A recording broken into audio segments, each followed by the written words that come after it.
حضرت علی رضی اللہ تعالی عنہ نے فرمایا، مرد کی سب سے بری عادت عورت کی سب سے اچھی عادت ہے، یعنی بخل، غرور اور بزدلی، کیونکہ اگر عورت مغرور ہو تو وہ مردوں سے بات کرنا پسند نہیں کرے گی، اور اگر بزدل ہو تو وہ ہر چیز سے ڈرے گی اور اپنے گھر سے نہیں نکلے گی۔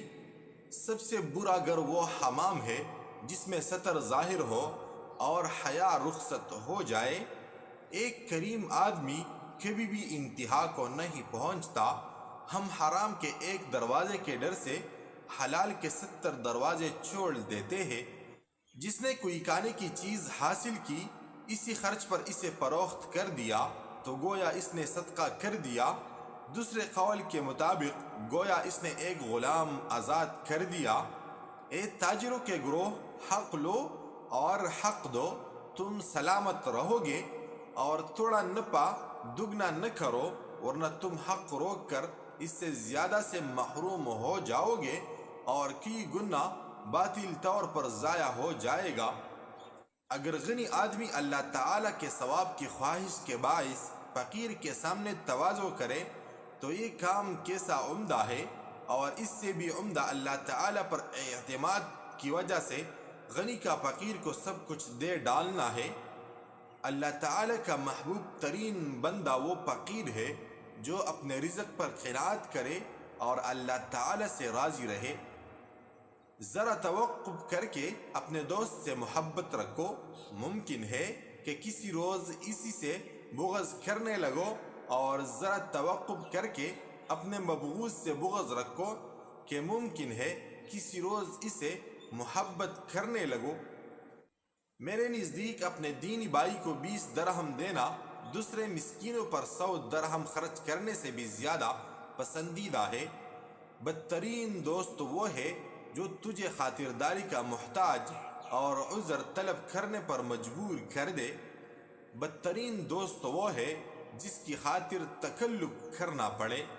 جس نے نمک کے ساتھ کھانے کی ابتدا کی، اللہ تعالیٰ اس سے 70 قسم کے آفات دور کر دے گا۔ جس نے ایک دن میں 7 عجوہ کھجوریں کھائی، اس کے پیٹ کا ہر مرض مارا گیا، اور جس نے روز 21 کشمش سرخ کھائے، وہ اپنے جسم میں کوئی ناپسندیدہ شکایت نہ دیکھے گا۔ حلال دنیا حساب ہے اور حرام دنیا عذاب ہے۔ بے گھر وہ ہے جس کا کوئی دوست نہ ہو۔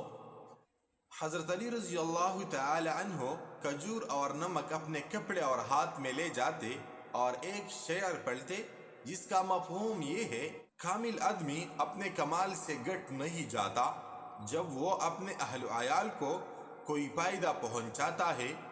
جس کا ظاہر اس کے باطن سے زیادہ اہم ہو، قیامت کے دن اس کا اعمال نامہ ہلکا ہوگا، اور جس کا باطن اس کے ظاہر سے زیادہ ہو، اس کا اعمال نامہ وزنی ہوگا۔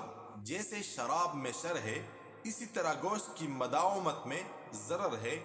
مجھے ایک غلام آزاد کرنے کے مقابلے میں یہ زیادہ محبوب ہے کہ ایک دفعہ کھانے پر اپنے بھائیوں کو جمع کروں۔ ایمان ایک سفید چمک بن کر ظاہر ہوتا ہے۔ جب بندہ نیک اعمال کرتا ہے تو وہ روشنی بڑھ جاتی ہے، یہاں تک کہ اس کا سارا قلب روشن ہو جاتا ہے۔ نفاق ایک سیاہ نقطہ کی صورت میں نمودار ہوتا ہے۔ جب محرمات کو توڑتا ہے تو بڑھ جاتا ہے، یہاں تک کہ سارا دل سیاہ ہو جاتا ہے اور اس پر مہر لگ جاتی ہے۔ رزق کی 2 قسمیں ہیں، ایک وہ رزق جو تجھے تلاش کرے، اور دوسرا وہ رزق جس کو تو تلاش کرے۔ جس دن ہم اللہ کی نافرمانی نہ کریں، ہمارے لیے عید کا دن ہے۔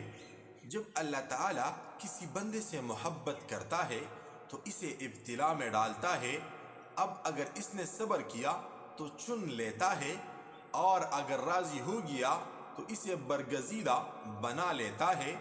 اللہ تعالیٰ ہی کو علم ہے کہ اس کے بعد دنیا کے ساتھ کیا کرے گا۔ یہ اس کے سر سے بستراز میں سے ہے جسے حاکم تعالیٰ نے مخفی رکھا ہے۔